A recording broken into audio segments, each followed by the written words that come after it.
I got put in these situations that I wasn't old enough for. I didn't have the experience. I didn't have the wisdom. And that's how you grow. And so that was awesome. While I was at the University of Miami, I just decided to go into finance because I thought to myself, I was like, I'm probably not going to make an impact if I go down this path of science, but I might be able to make an impact if I go into business and help these people later on down in life. Majored in real estate, did my real estate course online, and then I convinced my finance professor to allow me to double major in real estate and finance. And the University of Miami had never done that before. Wow. I'm really interested in living space, retail space. I love hospitality. We're in the hospitality business. I love fashion. I think it's cool. And I think fashion's really interesting because it allows you to see into the future, or at least a year or two into the future. Because all the fashion brands, they're thinking a year down the line, 2 years down the line. So being in that business and meeting with those brands kind of gives you an inside scoop as to like what's going to be cool in 2 years,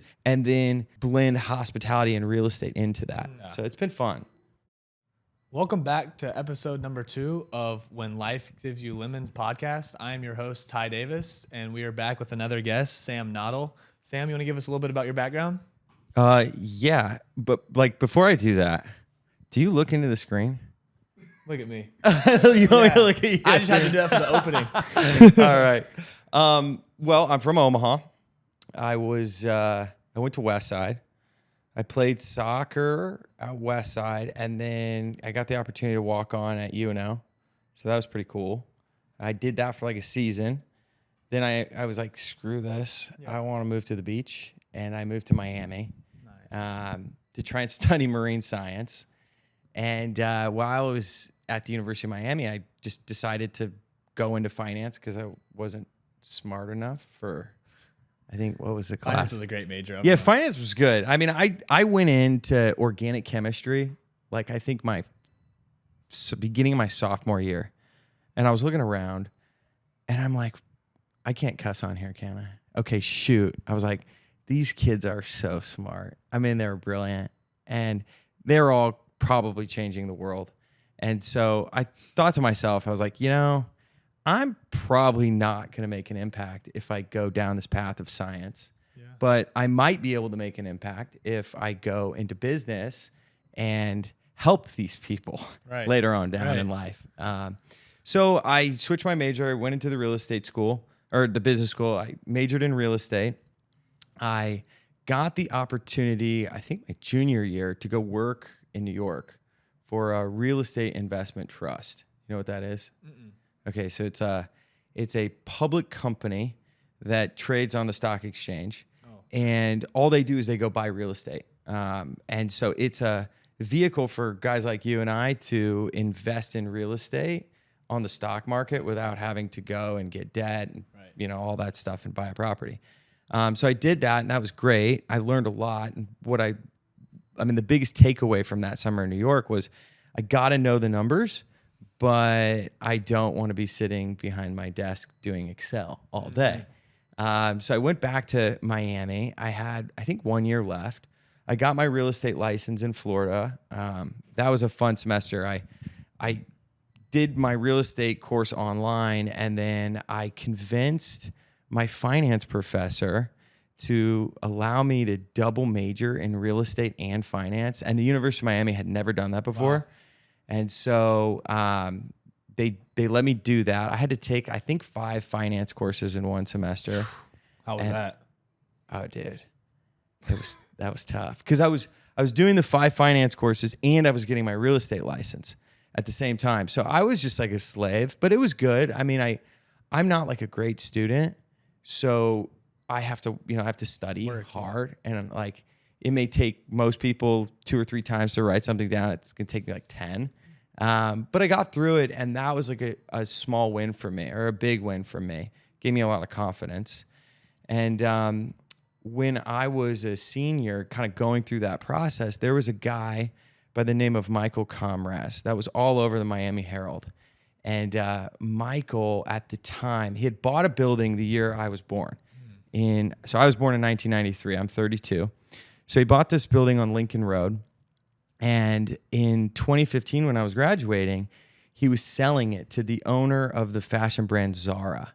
Have you ever heard of Zara? Yeah, I've heard of Zara. So Armando Ortega was the owner, or is the owner of that. He was buying it for $375 million. And it was the largest transaction in Miami-Dade County history at the time. And I was all over it because the summer before I was in New York and I was working for Acadia, the real estate investment trust. And all they did was focus on retail. And I fell in love with retail. And so I went to my finance professor, Dr. Houston, and I said, Dr. Houston, I want to go work for Michael Comras. And she was like, yeah, good luck. Like, he's not going to hire you. He's not going to hire an undergrad, and the only opportunity maybe would be to do a deal with him outside of school.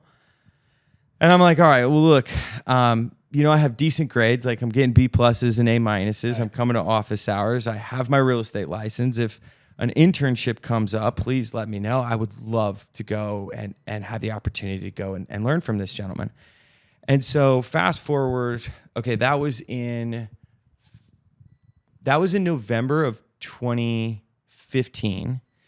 Fast forward to February 2016, I was partying my butt off in Colombia, the country, not South Carolina. Colombia, wow. Yeah, because it's a short flight from Miami. Yeah. So I get this email from her, and she's like, hey, Comras is interviewing for an intern. Do you want it? And I was like, bet. So I flew back early. I wore a suit and tie. I walked in there, and I was lucky enough to get the internship. And my internship was I got paid 35 cents for every email that I added to their database. And so I did that for like... I bet you were trying to add as many emails as you could. Oh, my gosh. I tried everything. I mean, I would go in there Monday, Wednesday, Friday. I would get in there at like 7:45. I always wanted to be the first one. And I would stay there until like 6. And all I would do is just put emails in. And about 2 months into it, it wasn't a long internship. I think it ran from like March 1st to the end of the school year in May. But after about 6 weeks to 2 months, I went to them and I said, hey, I think I can buy emails. And so they were like, all right, we'll see what you can do. So I had started a car washing business when I was in 8th grade. And I would wash like all the nice cars in Omaha. Right. And, in 8th grade, this was, 2006. There was not nearly as many nice cars in Omaha as there is today. So one of the guys who I used to wash his cars for owned Info USA. And so I went back to Info USA and I negotiated a deal where I bought 20,000 emails for 20 cents and I sold it to Comras for 35 and I pocketed the difference. Cool. And I think they were like stoked on that. And so they offered me a job and I went to go and work for them on Miami Beach from August 1st of 2016 is when I started full time. I still hold a license with them and transact with them. But I ultimately ended up moving back to Omaha pretty much full time in like 2022. Wow. So that was a long-winded one, wasn't it? Yeah, I was going to answer that. I like that. Yeah. What would you say, like, where does your passion lie now, like in terms of like your real estate, like where you're at? Yeah. So when I started at the Comras Company, all we did was lease retail space. That was our specialty. And Comras Company is a boutique brokerage firm on Miami Beach. And I learned to love retail, whether it be really nice restaurants, shopping, fitness facilities. I love retail. It's always been my passion. And so when I came back to Omaha, like during COVID, that really didn't change. Like I still love retail. As I came back, I started to dive a little bit further into it and decided to open up some of my own retail businesses, which has been very humbling and fun. But I would say that my passions lie in, I'm really interested in developing living space, retail space. I love hospitality. We're in the hospitality business. And this may sound corny and weird from a guy in Omaha, but I love fashion. Yeah, I love fashion. I think it's cool. And I think fashion's really interesting because it allows you to see into the future, or at least a year or two into the future. Right. Cause all the fashion brands, they're thinking, a year down the line, 2 years down the line. So being in that business and meeting with those brands kind of gives you an inside scoop as to like what's going to be cool in 2 years. And if you're smart, I don't know if I'm not that smart, but what I'm trying to do is I'm trying to understand that and then blend hospitality and real estate into that. I like that. Yeah. So it's been fun. What would you say your biggest challenges have been kind of going through this process? People. People. It's the hardest part, but it's the best part. Yeah. Like the people, I mean, it always comes down to like the people. And I've had to grow. I'm always learning and figuring out how to work better with a team, how to work better with our clients, how to work better with our vendors. But ultimately, the hardest thing has always been the people for me and in my short career. Yeah, people are tough sometimes. People are tough. I mean, think about like your team, right? Like, dude, I'm so stoked for you because I learned some of the best lessons when I was on a Division I soccer team for one season. Yeah. And bro, we lost a lot. Yeah. But through that, like I learned and I think that I was going to ask you about that. Like how was being an athlete help shape you kind of like the way you operate as an entrepreneur? Like how has that helped shape you into, I don't know, how you go about your business? Yeah, I mean, so all of our businesses, we set up a team. Yeah. And, I take a different position on the team depending on the business. Some businesses, I'm kind of driving it. Mm-hmm. Some businesses, I've handed that off and I've got a teammate that drives it. And some businesses, I'm like completely silent and they just come to me if they need something or they want to, they need an opinion. But being on a team is so important. I agree. And losing on a team is really important. Dealing with that adversity. Yeah, dude. And like, I think that playing for UNO was one of the best things that I ever did. I mean, I would say one of the best things I ever did was to play soccer for UNO. Mm-hmm. Probably the second best thing that I ever did was to leave to go to Miami. Yeah. But it was amazing, and I'm very appreciative of that opportunity. Yeah. Even though I wasn't very good, we weren't even that good. I got put in all these situations that I wasn't old enough for, I probably wasn't good enough for, and I didn't have the experience. And that set me up later in life. As I started at the Commerce Company, I got put in these situations that I wasn't old enough for. I didn't have the experience. I didn't have the wisdom. And that's how you grow. Right. And so that was awesome.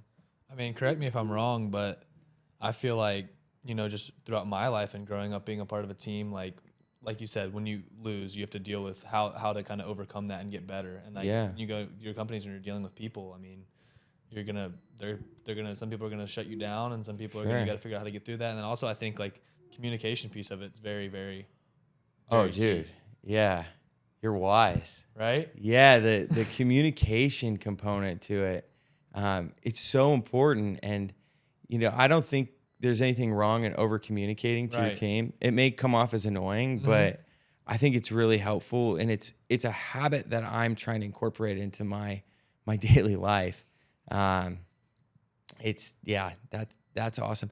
The other thing is like, you have those teammates on the court. I was gonna say on the field, but on the court that are really vocal. I was never very vocal. Okay. I would always, I can look myself in the mirror. I was never the most athletic, although for a Jewish boy, I'm not that bad. I was never very smart. I didn't have a high IQ on the field, but I was always going to be the hardest working one on the field. And I was going to lead from that mentality of working hard and not being vocal. And I think that, there's a lot of people out there that I've ran into that aren't bad people and aren't necessarily bad teammates, but they're very vocal and they want you to know what they're doing and how hard it is. But then there's other teammates that just roll up their sleeves and they don't complain about it and they just do it because they're just savages like that. And I would like to hope that I practice that. I think my team would have to tell you whether or not I do that or not. But just kind of switching up to more of like the banking side of the pod. I wanted to ask, when it comes to real estate, kind of like development and business in general, partnerships are very important, obviously. Yeah. Name a time you were in a situation where your banking partner kind of helped you out. Well, it's happened a lot. So I'll give you 3 examples. I'll give you one on the real estate side, one on the hospitality side, and then one on the fashion side. So, on the real estate side, 2020 was a hard year for us, and the years coming out of 2020 have been challenging. Our family business, Noddle Development Company, focused primarily for several years on office space. Right. And after COVID, nobody wanted to be in the office. And on a lot of our buildings, we've got debt on it. And so, being in a challenged environment where people aren't coming to the office, it makes it tough to lease space. Yeah. And if you have a loan on it, having a lender that's understanding is really important. And it's also really important to go to the lender if you have an issue with a plan, right? You don't want to go to them and just ask for help. You want to go to them and say, okay, this is our plan. What do you think of our plan? Do you think we can optimize this? Are you thinking about this the same way? And so those kinds of conversations, I think, are really productive. At least in our experience, they've been very productive. And, we're fortunate enough to have some great banking relationships. And, everybody likes to talk about when times are good. But I think, recognizing when times are bad and that's really important. On the hospitality side, we're actually going through this right now. We're opening up a bar in Exarban Village. Yeah. It'll be a higher end cocktail bar, all built around the optimal sound experience and a record library. So a hi-fi bar. Yeah. In fact, I just came from the city trying to finish up our liquor license today. But as we go and build out that project, we're working through a line of credit. So that line of credit really just will help us extend our reach and bridge any gaps in financing that we might have in the short term. Because, we're putting a large amount of money into the project, but we're also bringing in some partners to that project. But in the meantime, as we're documenting those partnership agreements, having the ability to have a line of credit to say, okay, you know what, this came up. We can't pay for this for 20 days. Having that line of credit there as a last resort has been really helpful. And then on the fashion side, my brother and I and a couple of partners own a men's clothing store called A Priori in Exarban Village. And we've got another line of credit that we use when, for example, like we're contemplating bringing on Adidas Y3 right now. But Adidas Y3 has a big, you got to buy like a large amount to bring them on. Okay. And just depending on the time of the year, we might not have all the cash in order to do that, but we don't want the opportunity to fall through the cracks. So being able to lean on a line of credit has been pretty helpful as we bring on brands. That's really cool. What would you say is the lemon that you turned into lemonade in your personal life? Or like, to ask that in a different way, like what inspires you to keep pushing forward? And like, what was the first thing that kind of helped get you going? That's a good question. So in my personal life or my business life? Your personal life. My personal life. I'm pretty, that is a really good question. This is going to come off as really corny. I'm going to be very vulnerable with you. Heartbreak. Yeah. I've been fortunate enough to date some amazing women. I lived in Miami for 12 years. Right. No, but I think I've probably been in love, or what I know as love, maybe three times in my life. And they've all been amazing girls, women. And I would say that a couple of those breakups were hard, but really good because they forced me to look a little deeper inside myself and recognize that, a relationship will never make me happy. I can't lean on a partner or a girlfriend or a teammate to make me happy. I have to find happiness within. But in order to come to that realization, I had to have my heart broken a few times. And that sucks. But I think everybody should go through that because it builds character. You learn in that process forgiveness, which I think is really important because you can't move forward if you don't learn how to forgive. Right. And you learn about your ego. Mm-hmm. And, we all have these big egos, and our egos are built off a belief system. And the belief system is created on a story we've told ourselves since we were a kid. Right. And if you don't have an event to start to look at that, then you go off and you live your life being unaware of your ego. And I'm constantly having to check my ego, or our team is checking my ego, or my father is checking my ego, or my little brother is checking my ego. That's so healthy. That's really good. And I didn't recognize that until I had to deal with some heartbreak. Mm-hmm. And it came at levels. So yeah, thanks to the girls that broke my heart. No, I think that humility is such a big deal. Like obviously in my life with being a basketball player, I feel like whenever you get to the point where you think you're on top of the world or you think you can't get any better, that's when you get humbled. For sure. Like you said, like comfortable. My dad likes to check my ego. My little brother likes to check my ego. Yeah. Sometimes. They're good even at that. if they do it in like in just a joking around way. Like it's a good check. But kind of the last thing I wanted to do is we want each of our guests to try these lemonades. We got our Dayspring lemonade here.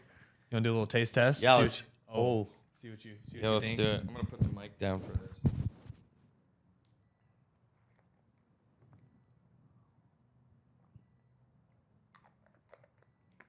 Oh yeah, it's great. Pretty solid, right? Yeah, that's good. Got a little watermelon.